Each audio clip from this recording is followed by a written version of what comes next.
Five in the bin time, and I think we've got our best-looking panel of the year. I think this will be arguably the best five in the bin we've got because we're looking at the game through different eyes. Have a look at who's on the panel. We'll start with our very own Erin Molan. Layla McKinnon's been on the panel all night and she's joining us in five in the bin. And Sonia Lewis, she is the wife of the great Luke Lewis, Panther star, New South Wales star. And just to have another male on the panel, Peter Sterling over the wing. Over on the wing there. I don't know where you fit in, Pete, but good to have you here. Obviously, you needed a beast with the beauties, and that's why I'm here. So. Exactly. Well, let's not forget the man in the cave. The big man's here as well. Good to see you.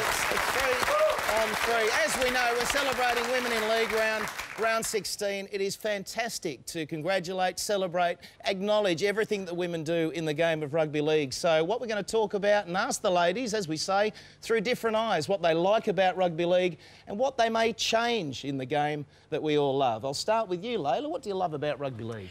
I don't think rugby league's doing anything too wrong. I think that we love rugby league. You look at the figures, and I think we've spoken about them before. All the club members, 41% of club members are female. And I don't know if you'd be surprised at this, but I like the aggression. I love the second State of Origin match. I mean, maybe Sonia feels differently, but I love those heavy hits. I don't think that the game is being too sanitised. I don't like illegal plays. But, yeah, I think we've got a great, aggressive, competitive, exciting, dynamic game. Now, Erin, I'm not going to bring up the Raiders because I know that you're scratching your head, they're scratching their head. You love the Raiders, but you love rugby league, don't you? I do. I love it passionately. And I think one thing I looked at when looking at this topic was the role that women play in rugby league. And I think, I mean, in every code in Australia, you'll find that women play a prominent role through all levels and it's growing. The growth is really good. But I think what rugby league does particularly well is acknowledge the role of women, and it promotes the role of women, and it thanks women for the role that they play. And I mean, mothers don't take their kids to training for thanks, and we don't do our jobs in rugby league for thanks, and umpires don't, you know, ref for thanks. But I think it's just so important that we acknowledge and we say thank you. And I think rugby league, look at this week, how many activities we do it so much better than anyone else. Yeah, well said. Fantastic. Sonia, you're married to one of the stars of the game. How do you cope with that pressure?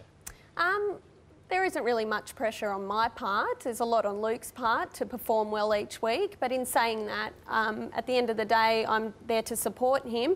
But this week in particular, it's the Women in League round. It's giving thanks back to the community, junior rugby league clubs, women in the game, from the female referees like Casey Badger, women in the canteen in junior rugby league clubs, and also higher levels with the physiotherapists, women that work in the offices back at the leagues clubs and so forth. Yeah, and it's crucial, Sterlo, isn't it, that the women are involved as they are. They're so committed.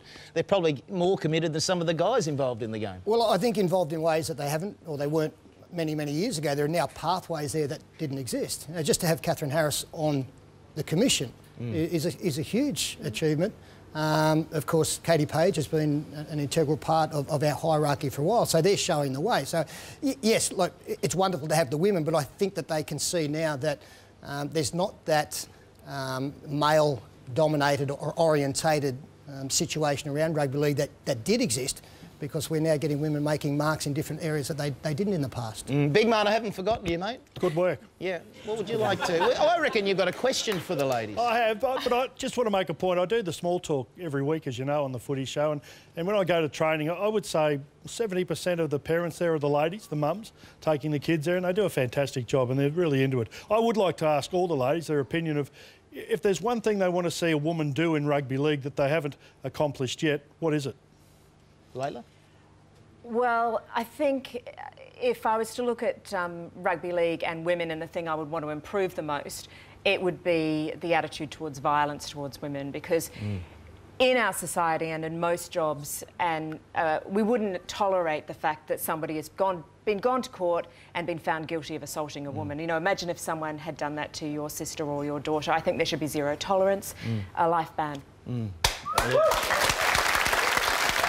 I agree with that.